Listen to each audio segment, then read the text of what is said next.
Hi there, welcome to my Views and News Call for Help from Somalia by Ethiopians. Alarming development just a few weeks ago.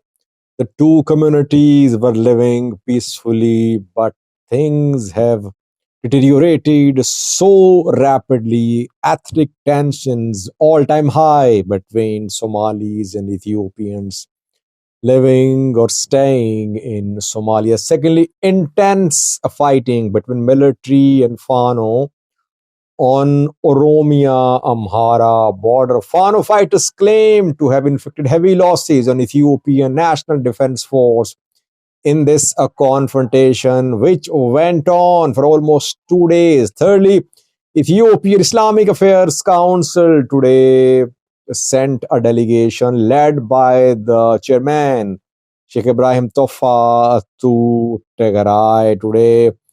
Uh, Federal Islamic Affairs body is apologizing to Tigray. Firstly, viewers, what I have been warning is happening now. I've been saying that ethnic tensions will rise between Somalis and Ethiopians, though there are Somalis in Ethiopia as well, but Ethiopians living in Somalia and Somalis. There are now serious tensions between these two communities.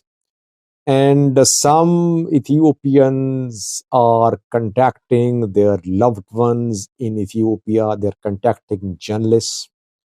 They're contacting activists. They say that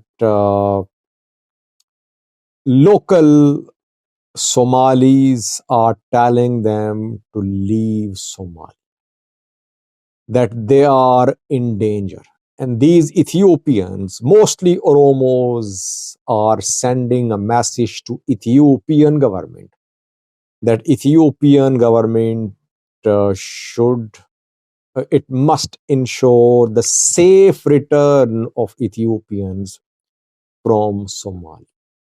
There could be more attacks on Ethiopians in Somalia. It seems just 2 days ago in Beled Havao, Jubaland, a house inhabited by Ethiopians came under attack. 6 Oromos, Ethiopian Oromos, were killed in this attack.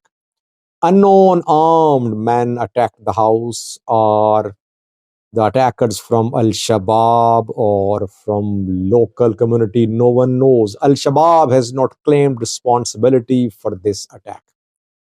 By the way, I've been calling upon the two sides, the two communities, that they should bring down the temperature. They should diffuse ethnic tensions.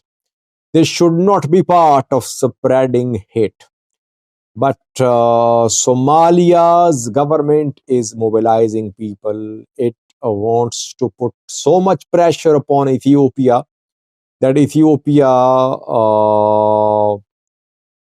stops the implementation or does not consider the implementation of the MOU signed more than a month ago. That is why Somalia is ready to play all cards: religious card, ethnic card, diplomatic card, political card, regional card. Whatever Somalia has, Somalia wants to use against Ethiopia. Whether the fight against Al Shabaab will be disrupted or not, it does not matter for Somalia. Somalia wants to stop Ethiopia from setting foot in Somaliland. That is why we're seeing ethnic tensions. People say, Sajid, you always blame Somalia's government for this rising of ethnic tension. It is Ethiopia which violated Somalia's integrity, sovereignty and territorial integrity. You don't say a word about Ethiopian move. Well, I am no one to condemn Ethiopia's Somaliland MOU. It was signed by Somaliland and Ethiopia. Ethiopia cannot enter Somaliland without Somaliland's approval. Somaliland is with Ethiopia. And in Somaliland, Somalis live. So who am I to say that Ethiopia has done something good or bad? It is up to the people of Somalia and Somaliland it is up to the governments rather of Somalia and Somaliland to resolve this issue. But governments have one responsibility. They should not make the people fuel of conflict. They should not use people for their political purposes. That is why I say Somalia's government, Somalia's leaders should bring down the temperature. They're mobilizing their people, and these people are expressing their anger. They are they want to express their anger at Ethiopians living in Somalia. That is why the Ethiopians are calling for help. What can Ethiopian government do? Ethiopian government can do a lot. Ethiopian military is in Somalia. Tens of thousands of Ethiopian troops are in Somalia, and Ethiopian troops have imposed curfew. The curfew was imposed in Dolo yesterday. Sarah did a video yesterday about that. Sarah has a day off today. She'll be back tomorrow. And today, I think in Beledhavao, two Ethiopian troops imposed curfew. So Ethiopian troops can protect Ethiopians in Somalia, but obviously the Ethiopians are scattered across Somalia. How can you protect each and every Ethiopian in Somalia? It's not possible. Only in border areas, Ethiopians can protect it in Somalia by Ethiopian troops. Tensions are running high between the two communities. Secondly, viewers, Fano and military clashed big time in Amhara region on Amhara-Oromia border, clashes for almost 2 days. And Fano fighters claim to have inflicted heavy losses on Ethiopian military in this confrontation. Military does not acknowledge its losses. Military always claims about the losses which it is inflicting on Fano fighters. And 2 days ago, Ethiopian military claimed to have killed a Fano leader. It happened in North Shore Zone, I think Elim Katimma, Mirhabate. Head of political wing of a Fano group was killed by Ethiopian military. According to Fano fighters, what happened in Mirhabate was a nightmare for Ethiopian military. Dozens of ENDF soldiers and commandos were killed in an incident in which military was ambushed by Fano fighters, and there was heavy fighting close to Elim Katimma city. Zoma mountain, which is just 3 kilometers away from Elim Katimma, is the site of this intense fighting. It went on for almost 48 hours reportedly. Military suffered losses. Locals are also confirming that in this confrontation at Zoma mountain, Ethiopian military suffered some heavy losses. Dozens of ENDF soldiers were killed in this attack by Fano fighters. Military obviously not expected to acknowledge its losses. Elim Katimma is not under Fano control, but still reportedly close to Elim Katimma in Mirhabate. Tensions running high and still fighting ongoing in different areas in Mirhabate between Fano and Ethiopian National Defense Force. Lastly, viewers, Ethiopian Islamic Affairs Supreme Council today visited Tigray, led by Sheikh Ibrahim Tofa, who is the new chairman of the top Muslim body. Visited Tigray today. Ibrahim Tofa was elected last year. Controversial election. His predecessor is from the Amhara region, Mufti. Mufti was removed. Ibrahim Tofa was elected as the head of the top Muslim body. Ibrahim Tofa is from the Oromia region. We saw this week that Ethiopian Islamic Affairs Supreme Council issued an apology to Tigray, apology for not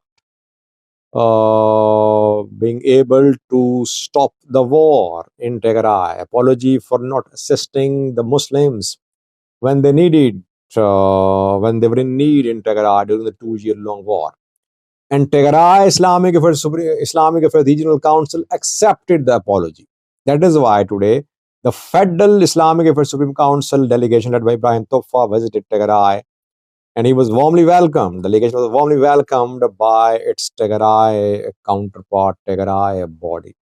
So, Tigray Islamic Affairs Council and Federal Ethiopian Islamic Affairs Supreme Council have reconciled. Why? Because Tigray Islamic Affairs Council says that matters of Hajj and Umrah are handled by federal body. If Tigray body is split with the main body, Muslims of Tigray perhaps won't be able to perform Umrah and Hajj in Saudi Arabia.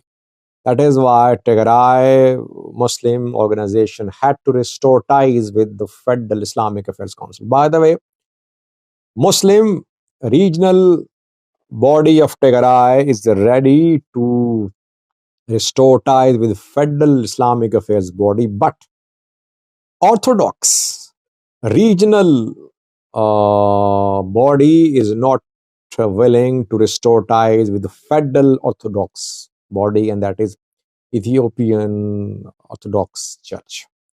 Why? Because Tigray Orthodox Church maybe can survive without the federal, the main Orthodox Church of Ethiopia.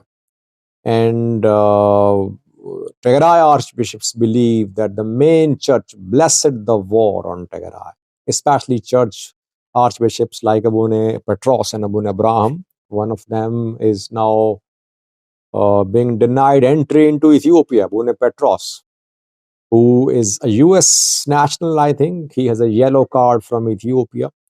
He tried to return to Ethiopia after a visit of the US, but was denied entry into Addis Ababa yesterday, and he was forced to return to the US.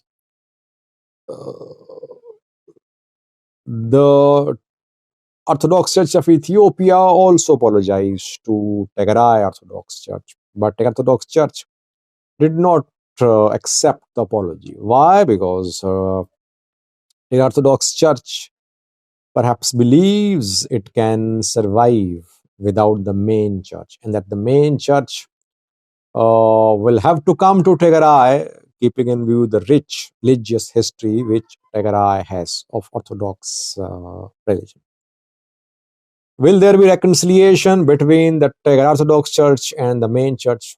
It seems no possibility so far, because Tigray has established Menbere-Silama, though no synod has been established, no patriarch has been elected, but Tigray Orthodox Church is operating almost independently. Thank you for watching.